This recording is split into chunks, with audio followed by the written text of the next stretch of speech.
strange fantasy. Obscure odysseys meant to shock the nervous system and stir the very core of your soul. Tonight's tale is of routine and consequence. Eventually, malicious patterns you so perceptively set in place will fall apart and crumble into a most regretful result. In this special installment entitled Love Me, Eat Me, Bury Me, Bury Me.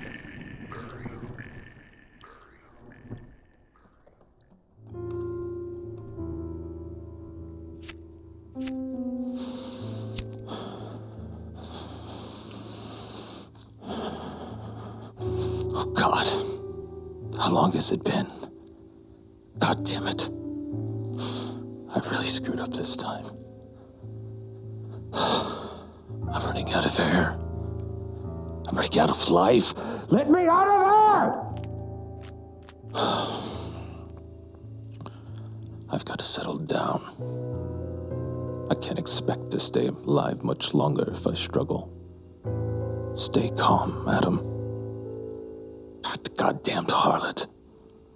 I knew she was going to be trouble. But the death of me, I guess I didn't see that coming.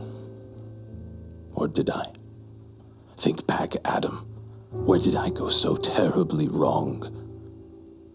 Valentine's night, I went to Rick's bar just like I always do when I need to soothe my addiction for lust and blood.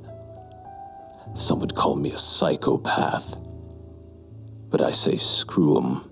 Follow what you love, and I love sex and violence. It was around 7 p.m.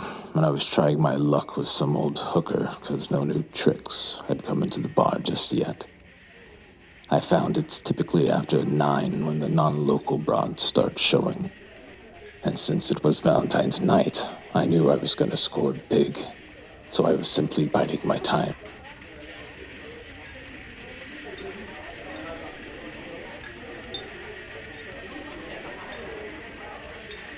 Oh, hell no. You ain't doing that perverted hate to me anymore. Last time I was in the hospital for 3 weeks because of internal bleeding. Get over yourself, Patty. Wasn't that bad. You cracked 4 of my ribs and dislocated my shoulder. Not to mention all the burns and bruises. You've got some serious problems, Adam. Maybe you should see a doctor or something. Yeah, and maybe you should quit hooking and keep your goddamn opinions to yourself. You're crazy. I hope you die. Damn it!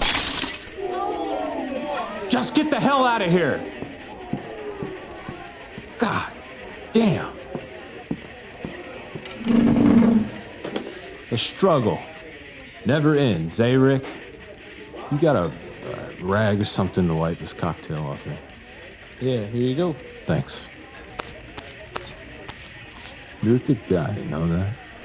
Show respect to others by staying the hell out of the way. That's a good guy in my book. Well, I'll try. Can I get you another whiskey? Yeah, please. Make it a double. Hook it right up.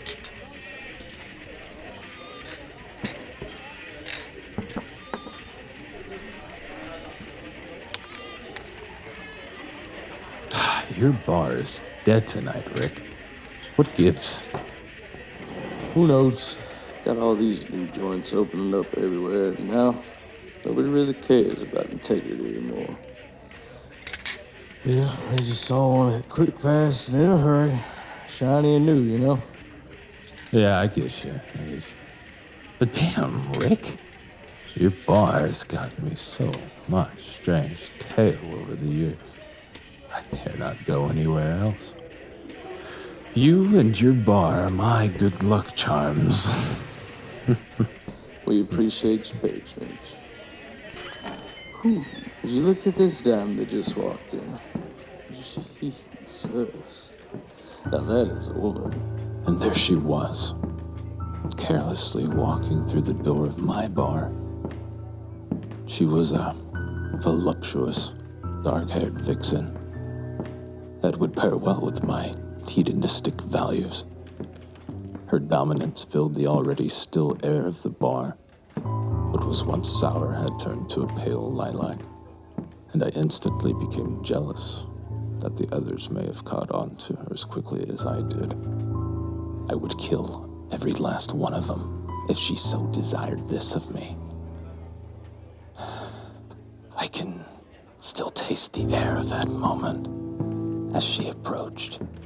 The harder it was to focus. And of course she'll sit just one seat over from me, when she knows damn good and well as I do that if she wanted this entire bar, old Rick would sign the deed over, no questions asked.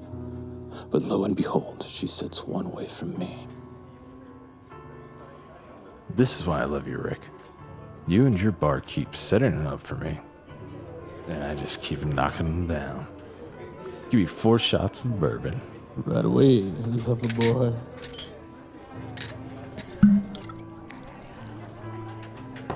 There you go. Best of luck to you. Yeah. Cheers, Rick. 1, 2. Oh. All right. I'm going in. The closer I got to her didn't make a difference. She did not move. She just sat there, perfectly still, like a admired statue, slowly smoking her closed cigarette. I thrust my hand holding a shot glass into her line of vision. Her eyes followed my retracting hand all the way back up to meet my gaze. Those eyes. Brilliant and horrifying, fever blue enchantress eyes. Forever imprinted into my brain, like a nightmare you cannot forget. And then she spoke. I do not imbibe alcohol. Then what the hell are you doing in a place like this? Not much for words, eh? Not for the words of a fool. You know what? You're right. I am a fool. To think that I could actually have you. Ridiculous. I know. Sorry to have wasted your time. Wait. You want me? And here we go. Of course I want you. How could I not? You're the best thing this old crap joint has ever seen. You make me laugh. This is a good thing. I like to laugh. You're not from around here, are you? Oh. It's not a bad thing. I meant it in a good way. Where are you from? I prefer not to talk of the past. My interests lie in the future. Fair enough. I'm Adam, by the way. Adam. I am Helena. Helena. Beautiful name. So what do you say we get out of here? Maybe go to your place. You are very direct. I like a man who can take control. Is that right? Is my perception accurate? Can you take control? Darling, I'm gonna do a lot more than that. Now let's go.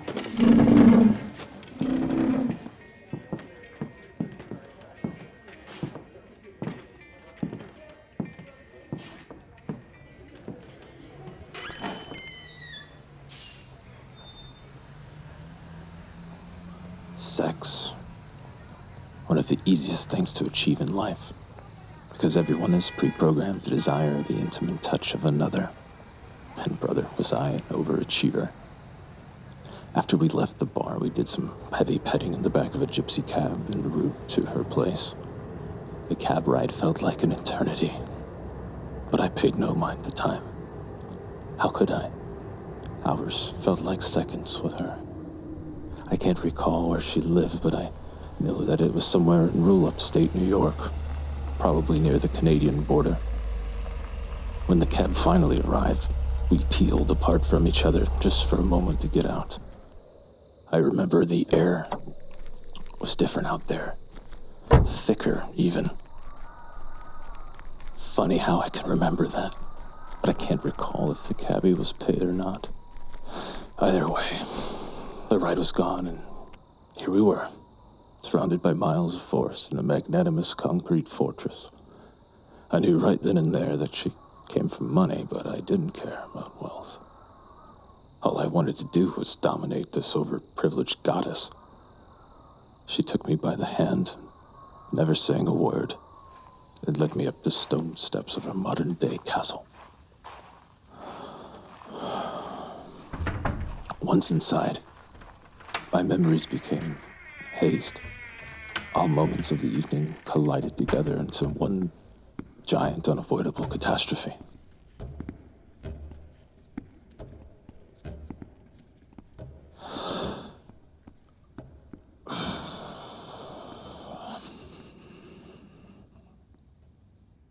God damn it.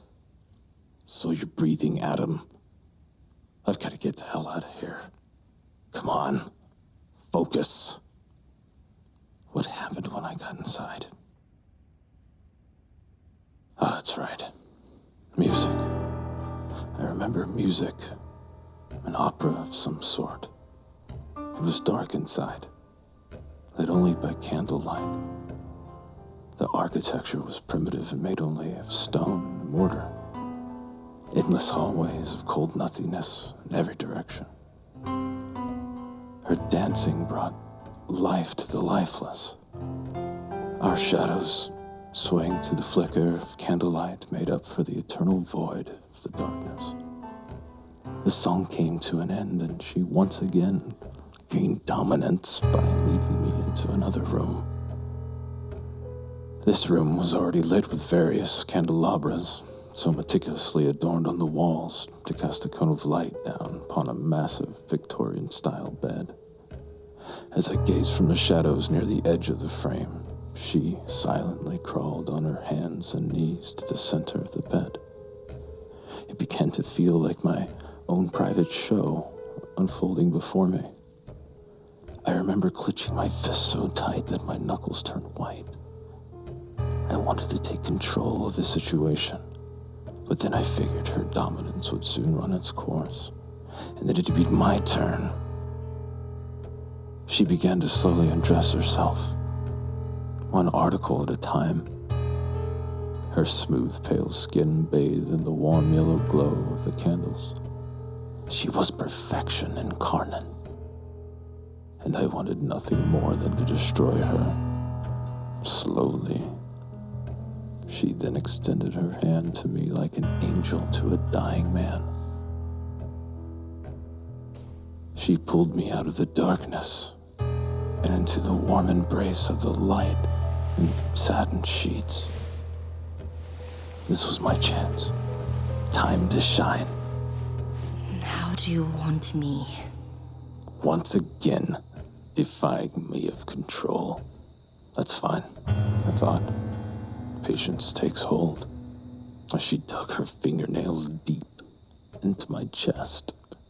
I did not say a word, partly to gain authority, but also to contemplate the various ways that I wanted her.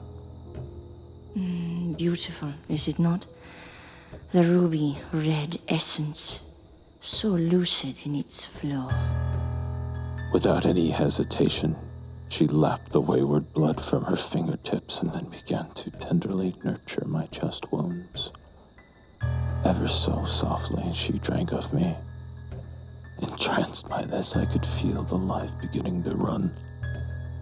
So I threw her like a rag doll from the bed and up against the wall. Overcome by the surprise of my bold gesture, she cuts a smile so dark. I've never seen a human capable of looking the way that she did in that moment. I'm not yet satisfied.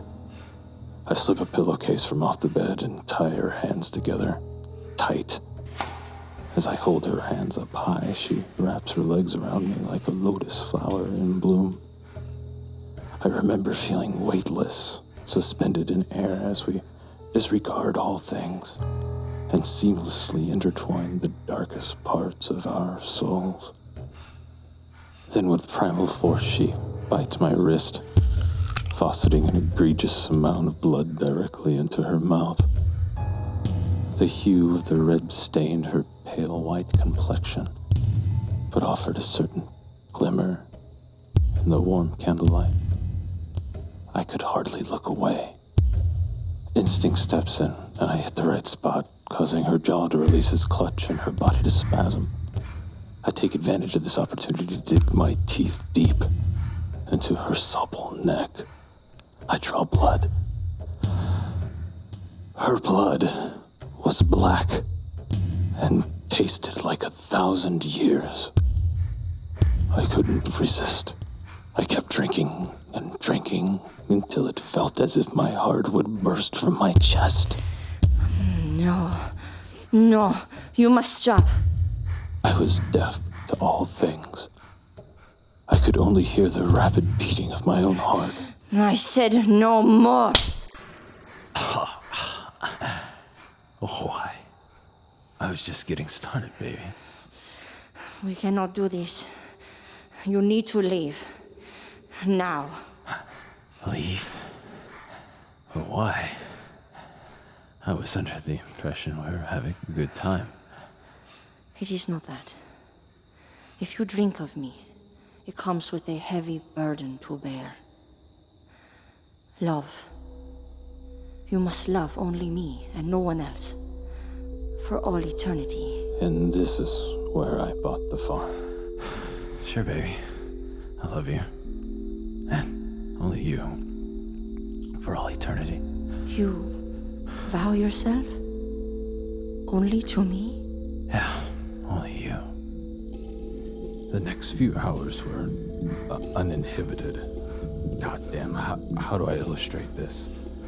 The pure, unadulterated passion of hate. It heaved our flesh together with the fury of a dying star.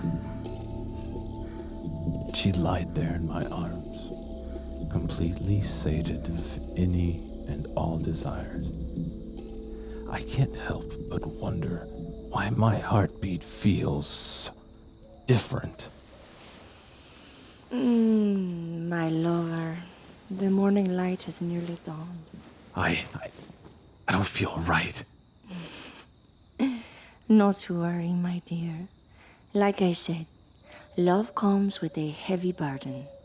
You will not feel any pain. Listen, lady. I don't know what you're talking about here, but I'm feeling like 3 shades of death. I need to go to a hospital. My love, you are dying. Your body, mind, and soul will be with me forever and always. Do you honestly not understand that I don't love you? Allow me to make it very clear. I do not love you. I can't even remember your name, lady. Look, I gotta go. You do not love me? You do not remember my name? I don't have time to just stand here and reiterate everything back to you. Oh God. What the hell's wrong with me? Why did she join me?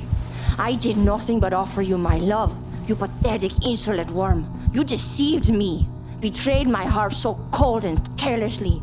I warned you.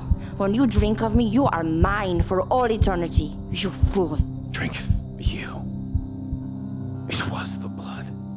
You infected me! How dare you talk to me this way? You could have had it all. Life everlasting, flawless youth, and me.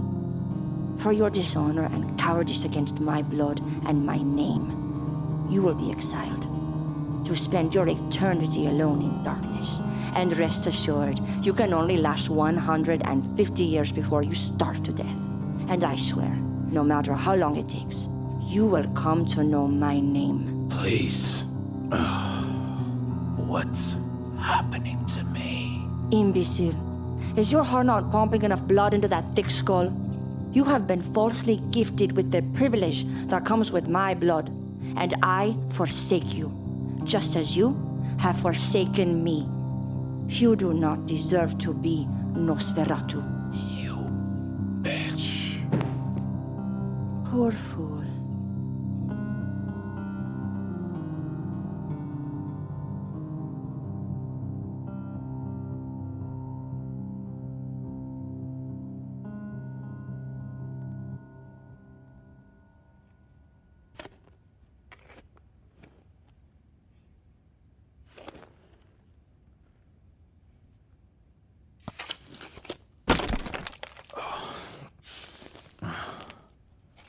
What the hell? I can't move. No way. Hey! No! I'm still alive! Stop! No one can or will ever hear your cries for mercy. I'd reserve what little energy you have left.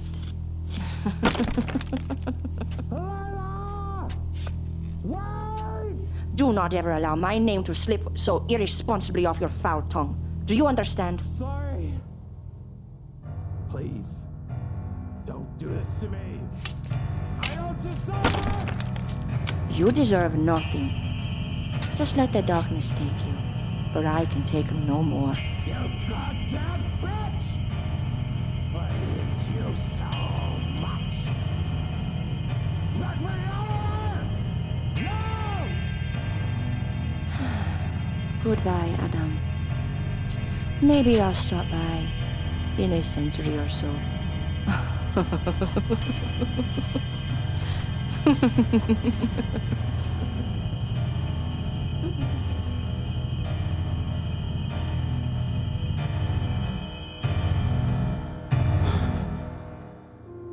And that's how she did me in.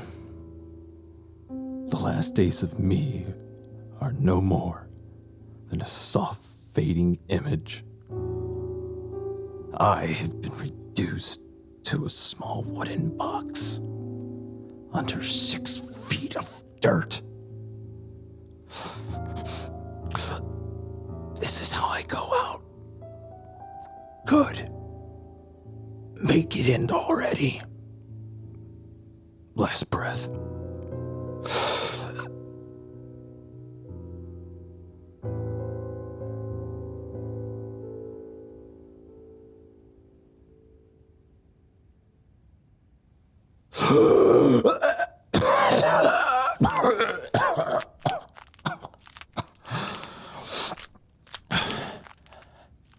Oh, God damn it.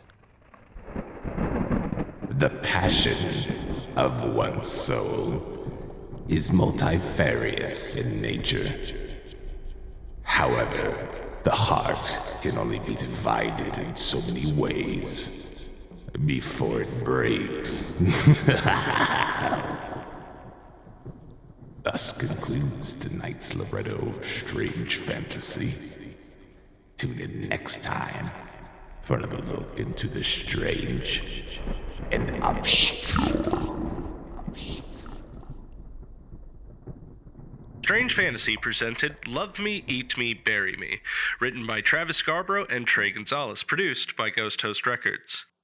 The players of tonight's tale are as follows: Trey Gonzales as Adam, Martina Ohlhauser as Helena and Patty, and Travis Scarbro as Rick the bartender. Strange Fantasy is copyright 2015, all rights reserved. All characters appearing in this work are fictitious. Any resemblance to real persons living or dead is purely coincidental.